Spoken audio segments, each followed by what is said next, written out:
Okay, so today we're looking at a pork belly here, and we're going to attempt a sous vide method for this pork belly. That means cooking it in a warm water bath for about 10 hours. It breaks up all of this connective tissue that you'll see in here. This would normally be what you would slice for your bacon, but instead we're going to cook it until the connective tissue breaks down, and then we're going to sear it, and it's going to be just a little bit of heaven. For this, we're going to try out this new precision vacuum sealer that Josh got me for my birthday, and also Anova makes the sous vide system that we'll be using.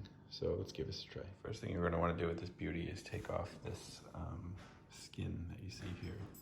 You want the fat, but you don't want the skin. So for that, I use a boning knife because most of my knives are very sharp.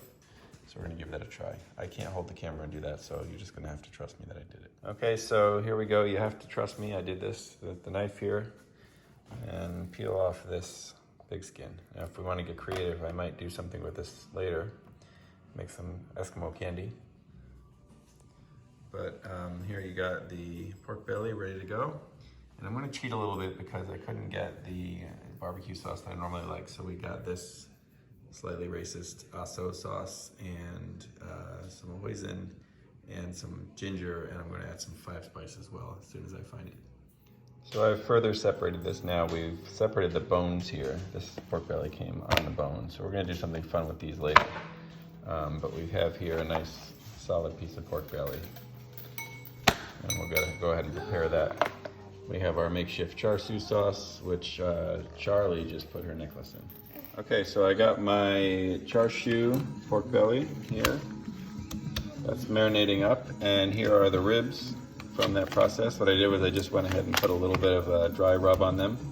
And here is the star of the show, the Anova. So we're gonna go ahead and set that to 170. That'll warm itself up, and then once it gets up to temperature, we're gonna set that baby for 10 hours. And you see this is already heating up this water. The real pros would use kind of a plastic tub. I'll acquire one eventually, but for now we're just using a good old stock pot. The thing with this kind of pot, you don't really have a lid for it with this thing sticking out of it. So you really gotta keep an eye on the evaporation. You might have to add some water throughout the process over 10 hours. Okay, they're ready to go. So, correction, it's actually 165, I wanted to do that. So we're gonna go ahead and drop these guys right into the bath here. Nice, cozy up, get to know each other. You're gonna be in there for a while. So the important thing is keep the food under the water here. And then we can set our timer.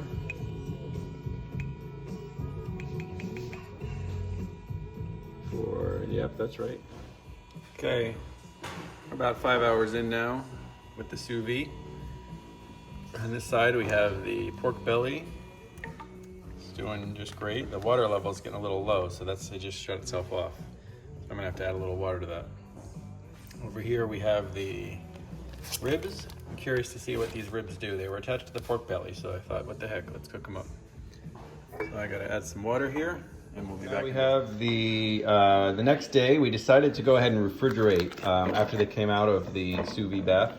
Refrigerate the ribs and the pork belly. So Josh is here with me today. We're gonna go ahead and open these up and see how everything looks.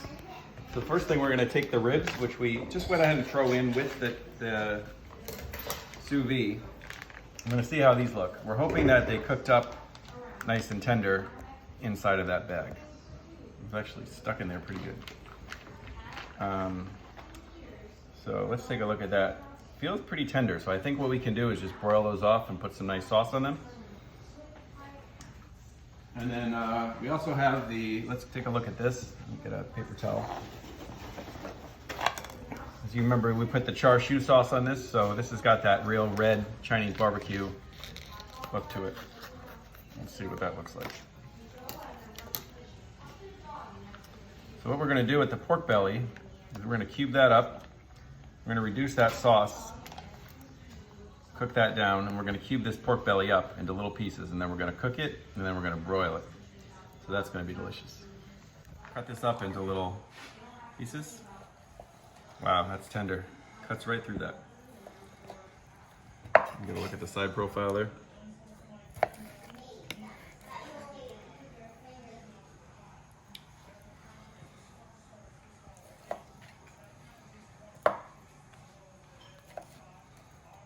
Now we got on the plate, here's our pork belly in large cubes, and then we also have the ribs. We'll see how that ends up coming out. These are your cracklings. This is from the actual pork skin. That's been cooking in there for about an hour now at 325. And we're just gonna bring these up to temperature a little bit. So down here we have ribs and the pork belly. Good little char on there. On this plate, we got the pork cracklings, the pork belly, and the ribs. Josh, you wanna do a sampling? Go ahead and try one of these.